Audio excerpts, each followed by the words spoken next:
This is Tyler, and today I'm going to talk about what cornfields and white-tailed deer taught me about the right bait. This is the Analytive Podcast.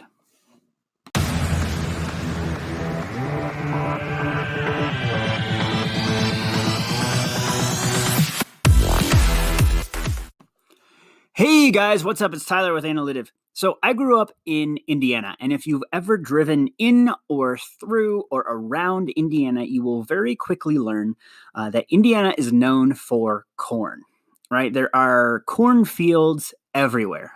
Mixed in are a few soybean and wheat fields, but primarily it is corn.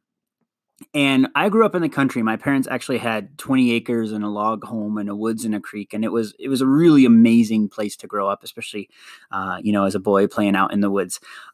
But growing up in the country, you see lots of wild animals. So we, in our yard, right, we'd look out our front door at any given season, and we would have deer, we would have turkeys, we would have pheasants, we had cats and dogs running around. I mean, I was very in touch with nature, we'll put it that way. Like our family didn't even hunt because it would have been, frankly, just way too easy, right, to hunt.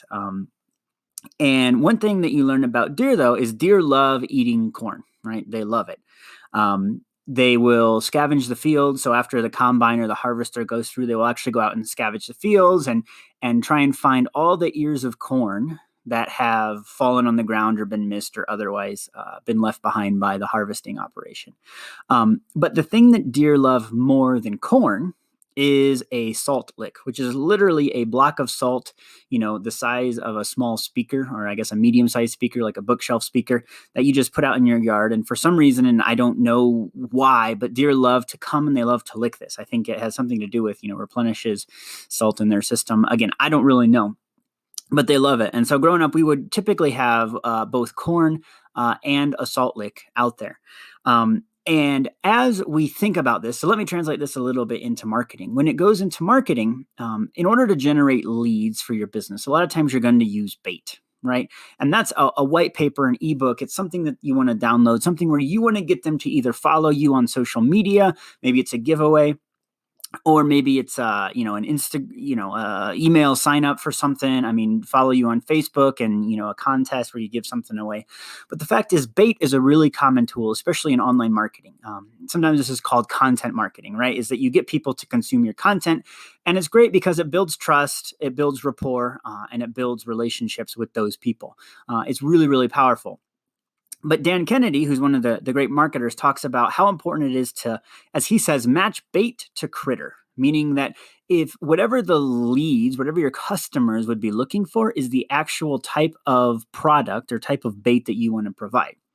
And what I see a lot of times is, go back to our deer example, I see a lot of companies that are actually providing corn in a cornfield. And what I mean by that is, when the harvesters go through, there's lots of corn everywhere, and the deer just sort of meander around and scavenge and take whatever they can find. A lot of the bait that we create in our marketing is like that corn. It doesn't really stand out. It's not unique. It's just sort of noise in the industry. And maybe it's working, right? Maybe you get the right critter, if you will, the right lead to come and consume it, but it's not worth them going out of their way for. Right? It's barely worth them actually entering their email for or following you for. Whereas what we need when we think about bait in the marketplace, we actually need to be creating the salt lick, right? What's the thing that's different that they can't get in nature, that they're not surrounded by? What's the thing that really draws their attention? And yes, this needs to have obviously a strong headline and have that strong offer, but then you actually need to deliver. You actually need to add the value to the folks as well. That if they download that webinar or the white paper, will it actually make a difference in their life and their business and their health and their family and their relationships? I mean, whatever that thing happens to be, are you actually making a difference? And every successful lead generation campaign that I've ever seen using content doesn't do it with the corn, if you will, right? The same content that everyone else is putting out. And so your industry. And if you want to do content marketing, which I highly recommend, I especially recommend it if you do any kind of pay-per-click and you're in business, because asking somebody for a lead right off the bat without establishing trust very rarely produces great results. It can, but it's more the rarity.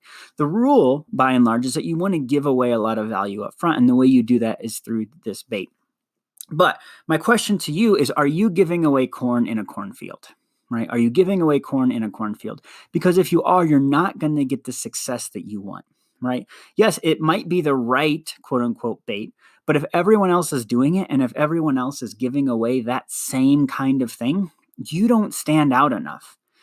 You don't make a big enough impact, a big enough splash in your industry. So as we move into 2019, we're recording this near the end of 2018. As we move into 2019, the question is it time to retire that corn, right? Those ebook funnels that maybe aren't working, or that webinar that isn't really working.